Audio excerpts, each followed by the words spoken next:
But by the grace of God, I am what I am, and His grace to me has not been ineffective. 1 Corinthians chapter 15, verse 10. I think of today's readings as a gift. Rarely do all three scriptures have a unifying theme, but this Sunday they do. Perhaps a gift for the preacher, meaning me, but I think a gift for all of us seeking direction in life. And that is what I call the gift of purpose. Each reading tells us about someone finding purpose through some action of God. People as different from each other as Isaiah is from Peter, and Peter from Paul, and I from you. What we learn today is that God's action in our lives does not have to be dramatic or extraordinary, although it can be. After all, Isaiah prophesied the coming of the Messiah. But let's remember, Peter was a fisherman, and Paul was a kind of policeman of his day. Neither was on retreat or deep in prayer while fasting when they heard the voice of God. They were just at work, doing the things that society expected of them, the way you and I do.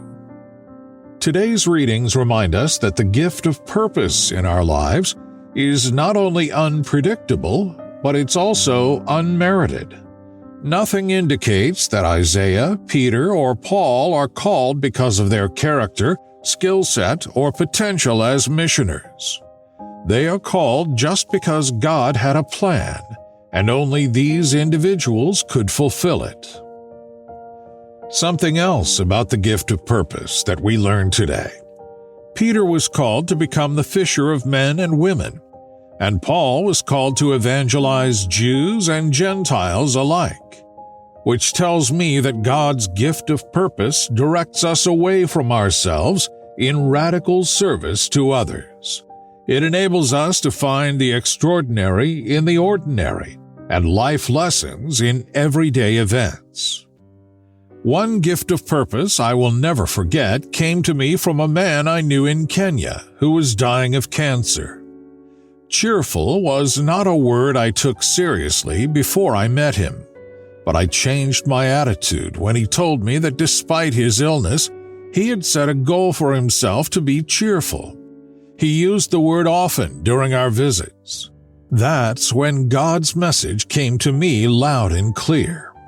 What we choose to do with our circumstance, whatever form that may take, can have an enormous impact on other people.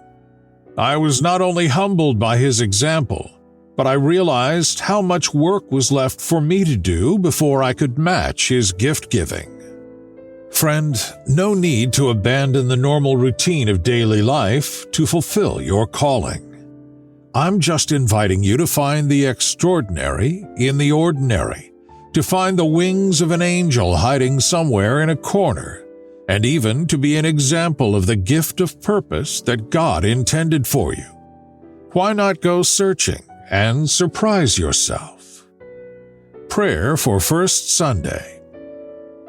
Come to me, Lord, in everyday things, in meals to be prepared and enjoyed, in dishes to be washed and dried, in laundry to be done, floors swept clean, furniture dusted, and beds to be made. You, in whom all things live and move and have their being, help me to seek and find you no less in the commonplace than in the lofty cathedrals and awesome sunsets.